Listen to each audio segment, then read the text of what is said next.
parameters in a talk to the Israeli Policy Forum on January 7, 2001. Both Prime Minister Barak and Chairman Arafat have now accepted these parameters as the basis for further efforts. Both have expressed some reservations. Again, the standard version is undermined. High-level Israeli-Palestinian negotiators took the Clinton parameters as the basis for further efforts, addressing their reservations at meetings in Taba in late January 2001. These negotiations met some of the Palestinian concerns, thus again undermining the standard version. Problems remained, but the Taba negotiations might have led to peace. At Taba, Pundak and Arieli observe, Israel reduced its demands by 50% beyond Camp David. They admonish those who claim that Israel reached its red lines at Camp David, presenting the most far-reaching offer that can be conceived, to attend to the distance between a map that annexes 13% at Camp David and the 6 to 8% that Israelis proposed before and during the Taba negotiations. They may have had in mind such well-known Israeli doves as novelist Amos Oz, who informed a Western audience that at Camp David, Israel offered a peace agreement based on the 1967 borders, with minor mutual amendments, the most far-reaching offer Israel can make, and that Israel did so at the price of an unprecedented chasm within Israeli society, at the price of a political earthquake. But Palestinians rejected the offer, insisting on eradicating Israel. Accordingly, Oz said, Israel's peace movement should now reconsider its stance that occupation was the central issue, now that Israel's government was agreeing to terminate the occupation, and Palestinians had refused. The truth, well known in Israel, is sharply different. The Taba negotiations were called off by Israeli Prime Minister Barak on January 27th, earlier than planned, and 10 days prior to the Israeli elections, scheduled for February 6th. So their outcome cannot be known. At their final press conference, the two parties issued a joint statement, declaring that they have never been closer to reaching an agreement, and it is thus our shared belief that the remaining gaps could be bridged, with the resumption of negotiations following the Israeli elections. A detailed report by European Union envoy Miguel Moratinos, suggesting the same optimistic conclusions, was accepted as accurate by both sides, and prominently reported in Israel, though ignored in the United States. When asked why he had called off the negotiations 4 days early, Barak simply denied that there was any hope for progress, and stated, "It doesn't make any difference why I ended it. It had to end, because it wasn't going anywhere." Barak informed Israeli historian Aaron Bregman that he had told Clinton at once that he rejected the Clinton parameters, and that he did not intend to sign any agreement before the elections. Unofficial negotiations nevertheless continued, with several outcomes, the most detailed being the Geneva Accord that Israel rejected and the United States dismissed in December 2002. Reviewing the failure of these efforts, Pundak concludes that prior to Camp David, both sides failed to live up to their commitments, but the Israeli breaches were both more numerous and more substantive in nature, even putting aside the obvious imbalance. The Palestinian leadership had been able to contain the violence, which might have easily erupted during Netanyahu's tenure as prime minister from 1996 to 1999, while Netanyahu sabotaged the peace process relentlessly. Barak's election in 1999 raised expectations, but they were dashed by his refusal to transfer authority to Palestinian villages around Greater Jerusalem, even after the transfer was approved by the Israeli government, and by actions on the ground.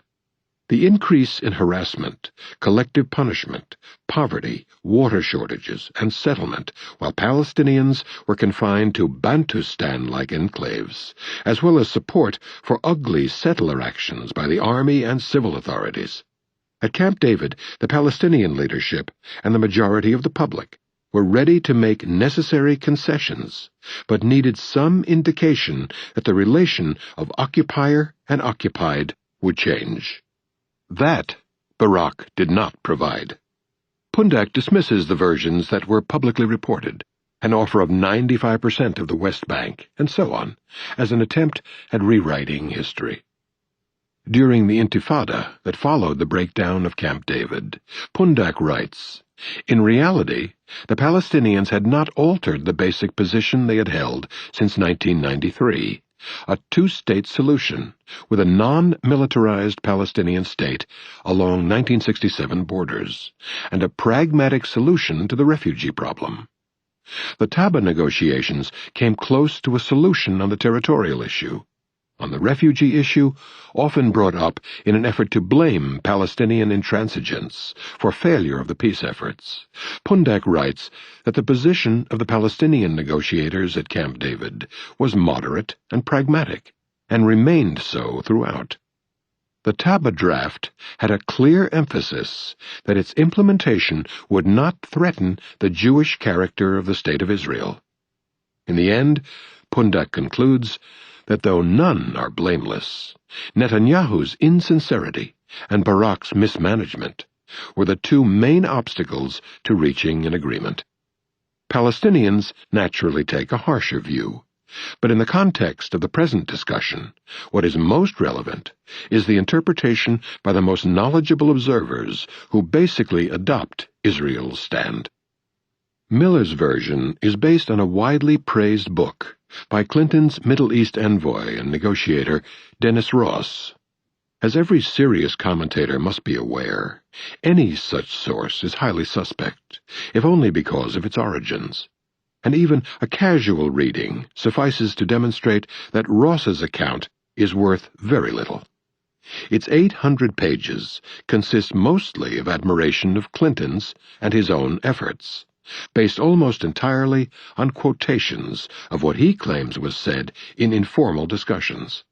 There is scarcely a word on what everyone knows to have been the core issue all along, the programs of settlement and infrastructure development in the territories that continued with U.S. support through the Oslo years, peaking in 2000. In Ross's version, Arafat is the villain, who refused a magnanimous peace offer at Camp David and rejected Clinton's later parameters, though Barak accepted them. False, as just reviewed. Ross handles the Taba negotiations simply, by terminating the book immediately before they began, which also allows him to omit Clinton's evaluation of the reaction to his parameters by the two sides, just quoted. Thus, he is able to avoid the fact that his primary conclusions were instantly refuted. It is clear that the book has little value, apart from what it tells us about one of the participants. In the final analysis, Middle East scholar Jerome Slater writes, Ross's account amounts to a clever but quite unpersuasive brief for Israel, the Clinton administration, and indeed himself. Not worthless, however, is crucial evidence that escapes notice. One important example is the final assessment by high-level Israeli intelligence officials, among them Amos Malka, head of Israeli military intelligence, Ami Ayalon, who headed the General Security Services, Shin Bet, Matti Steinberg, special advisor on Palestinian affairs to the head of Shin Bet, and Ephraim Lavi, the research division official responsible for the Palestinian arena. As Malka presents their consensus, the assumption was that Arafat prefers a diplomatic process, that he will do all he can to see it through, and that only when he comes to a dead end in the process will he turn to a path of violence. But this violence is aimed at getting him out of a dead end, to set international pressure in motion, and to get the extra mile. Essentially, Pundak's conclusion. In addition to Miller's obituary, the Times published one major op-ed on Arafat's death, by Benny Morris. The first comment captures the tone. Arafat was a deceiver who spoke about peace and ending the occupation, but really wanted to redeem Palestine. This demonstrates Arafat's